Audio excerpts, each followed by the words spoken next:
একই ম্যাচে ৩ গোলকিপারের বিপক্ষে হ্যাট্রিক করে ইতিহাসের পাতায় এক বিরল রেকর্ড গড়েছিলেন ইংল্যান্ডের সাবেক ফুটবলার অ্যালভিন মার্টিন। একজন ডিফেন্ডার হয়েও প্রতিপক্ষের ডিফেন্স লাইন দুমড়ে মুচড়ে একের পর এক গোল করেছিলেন মার্টিন। কিন্তু কিভাবে সম্ভব হয়েছিল এটি? সময়টা ১৯৮৬ সালের ২১ এপ্রিল। লন্ডনের আপটন পার্কে ইংলিশ প্রিমিয়ার লিগের ১৯৮৫-৮৬ মৌসুমের ৩৭ রাউন্ডের ম্যাচ। ওয়েস্ট হ্যামের মুখোমুখি হয়েছিল নিউক্যাসল ইউনাইটেড। রাতটা নিউক্যাসলের জন্য হতাশার হলেও ওয়েস্ট হ্যামের জন্য ছিল দুর্দান্ত। ওয়েস্ট হ্যামের হয়ে সেদিন মাঠে দুর্দান্ত ছিলেন অ্যালভিন মার্টিন। ডিফেন্স সামলানোর পাশাপাশি নিউক্যাসলের গোলপোস্টে তিনি একের পর এক আক্রমণ করতে থাকেন। পুরো ম্যাচে তিনি মোট ৩ বার নিউক্যাসলের জালে বল জড়ান। তার করা ৩ গোল ছিল ভিন্ন ৩ গোলরক্ষকের বিপক্ষে, যা ইতিহাসের পাতায় স্মরণীয় হয়ে থাকবে আজীবন। মার্টিন যখন প্রথম গোলটি করেন তখন নিউক্যাসলের গোলবারের নিচে ছিলেন আনফিট মার্টিন থমাস। পরবর্তীতে ইনজুরির কারণে মাঠ ছাড়েন থমাস। এরপর বদলি গোলরক্ষক ক্রিস হেডওয়ার্থ আসেন গোলবারের নিচে। প্রথমে দারুণভাবে গোলকিপিং করলেও মার্টিনকে আটকে রাখতে পারেননি। তার বিপক্ষে দ্বিতীয় গোলটি করেন মার্টিন। পরবর্তীতে হেডওয়ার্থকেও ইনজুরি ছিটকে দেয় ম্যাচ থেকে। তার জায়গায় স্থলাভিষিক্ত করা হয় ফরওয়ার্ড পিটার বিয়ার্ডসলিকে। তার বিপক্ষে মার্টিন তার তৃতীয় গোলটি সম্পূর্ণ করে হ্যাট্রিক পূরণ করেন।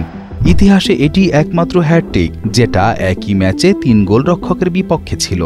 ম্যাচটি ৮-১ গোলের বড় ব্যবধানে জিতে নিয়েছিল মার্টিনের দল ওয়েস্ট হ্যাম ইউনাইটেড। ওয়েস্ট হ্যামের হয়ে মার্টিন ক্যারিয়ারের বেশিরভাগ সময় খেলেছিলেন। ক্লাবটির হয়ে তিনি ৫৯৮টি ম্যাচে অংশ নিয়ে ৩৪টি গোল করেন। এছাড়া ১৯৮০ সালে FA কাপ জয় করার কৃতিত্ব রয়েছে তার নামের পাশে। ১৯৮১ সালে ব্রাজিলের বিপক্ষে জাতীয় দলে অভিষেক হয় মার্টিনের। জাতীয় দলের জার্সিতে মোট ১৭টি ম্যাচ খেলেন তিনি। ১৯৮২ সালে স্পেনে অনুষ্ঠিত হওয়া বিশ্বকাপ খেলা হয়নি তার।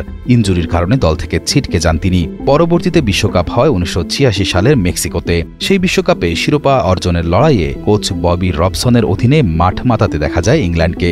মার্টিন একের পর এক দারুণ পারফরম্যান্স করে দলকে নিয়ে গিয়েছিলেন কোয়ার্টার ফাইনালে।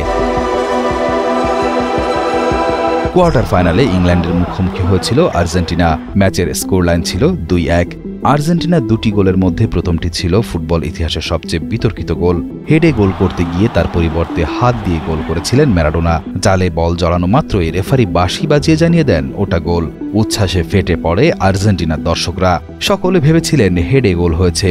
হ্যান্ডবলের দাবিতে ইংল্যান্ডের ফুটবলাররা ছেঁকে ধরেন রেফারি আলী বেন নাসেরকে, কিন্তু নাসের সিদ্ধান্ত বদলাননি, যার ফলে আর্জেন্টিনার কাছে হেরে মার্টিনদের শিরোপা জয়ের আশা শেষ হয়ে যায়। মার্টিনের জাতীয় দলের ক্যারিয়ারটা ছিল খুবই ছোট আর হতাশার। জাতীয় দলের তুলনায় তার ক্লাব ক্যারিয়ারটা আরও অনেক বেশি রঙিন ছিল।